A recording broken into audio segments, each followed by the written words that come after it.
என்னதான் இருந்தாலும் வேர்ல்டு வைடா எல்லா நாடுகள்லயுமே ஒரு பதட்டமான ஒரு டென்ஷன் இருந்துட்டு இருக்கு. எதை வச்சு நான் இதை சொல்றேன்னா, வேர்ல்டு கோல்டு கவுன்சில் கொடுத்திருந்த ஒரு ரீசெண்டான அப்டேட்டை பார்க்கும்போது ஒட்டுமொத்தமா எல்லா நாடுகளுமே அவங்கள்ட்ட இருக்கக்கூடிய தங்கத்தோட கையிருப்பை அவங்களுடைய சென்ட்ரல் பேங்க்ஸ்ல ரைஸ் பண்ணிருக்காங்க. ஒரு எக்ஸாம்பிள் எடுத்துக்கிட்டீங்கன்னா, ரஷ்யாவில் 29% இருந்த தங்கத்தோட கையிருப்பு இப்போ 35.8% ரைஸ் ஆயிருக்குங்க. ஆல்மோஸ்ட் 20% மேல ரைஸ் பண்ணிருக்காங்க. சீனாவை எடுத்துக்கிட்டீங்கன்னா 4.9% இருந்தது 6.7% ரைஸ் ஆயிருக்கு. இங்கும் ஏறத்தாழ 30% மேல ரைஸ் பண்ணிருக்காங்க. ஜப்பான் 5.1 இருந்து 6.8% ரைஸ் பண்ணிருக்காங்க. நம்ம இந்தியாலையும் 9.6% இருந்து 13.1% ரைஸ் பண்ணிருக்காங்க.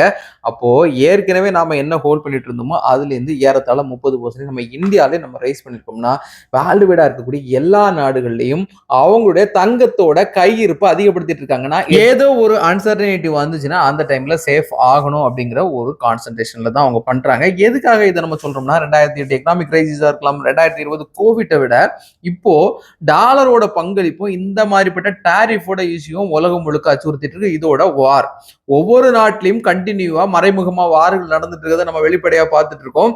அந்த வார்களோட தொடர்ச்சியும் உலக எக்கனாமியை பாதிக்கும். இது எல்லாத்தையும் தாண்டி ஒவ்வொரு நாடுமே டாலரை டிபெண்ட் பண்ணி இருக்கிறது. ஏற்கனவே அவங்களுக்கு பேரு சுமையா இருக்கக்கூடிய நேரத்துல டாலரை பலவீனப்படுத்தணும் அப்படிங்கிற ஒரு நோக்கமும் இருக்கு. லாஸ்ட் மந்த் அரௌண்ட் 11% மேல வீக்கா இருந்த டாலரோட இண்டெக்ஸ் ஈல்டு இப்ப 2% ரைஸ் ஆயிருக்கு. இருந்தாலும் அதனோட பங்களிப்பை அதோட பெர்ஃபார்மன்ஸை குறைக்கணுங்கிறதுல உலக நாடுகள் எல்லாமே சேர்ந்து இருக்கிற மாதிரி தான் தெரியுது.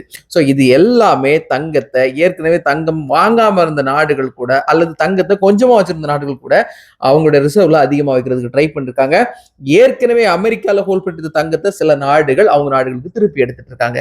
இது எல்லாமே தான் தங்கத்துடைய அழுத்தத்துல விலையேற்றத்தை கொண்டு வருதே தவிர அதை உணராமலே தங்கத்துக்கு பின்னால ஓடி வாங்குறாங்க இல்லையா, அவங்க இந்த மாதிரிப்பட்ட ஒரு 5% 6% 10 15 20% டிக்ளைன் ஆகும்போது எந்த அளவுக்கு பாதிக்கப்படுவாங்கிறத உணரணும். ஏன்னா பெரிய பெரிய இன்வெஸ்டர்ஸா இருக்கிறவங்களோ அல்லது சென்ட்ரலைஸ் பேங்க்களா இருக்கிறவங்களோ அவங்களுக்கு எப்போ இந்த தங்கத்தை வித்து லிக்விடிட்டியா மாத்தணுங்கிறது தெரியும். அந்த டைம்ல அவங்க கரெக்டா யூட்டிலைஸ் பண்ணிடுவாங்க. சாதாரணப்பட்ட மக்களுக்கு தெரியாது.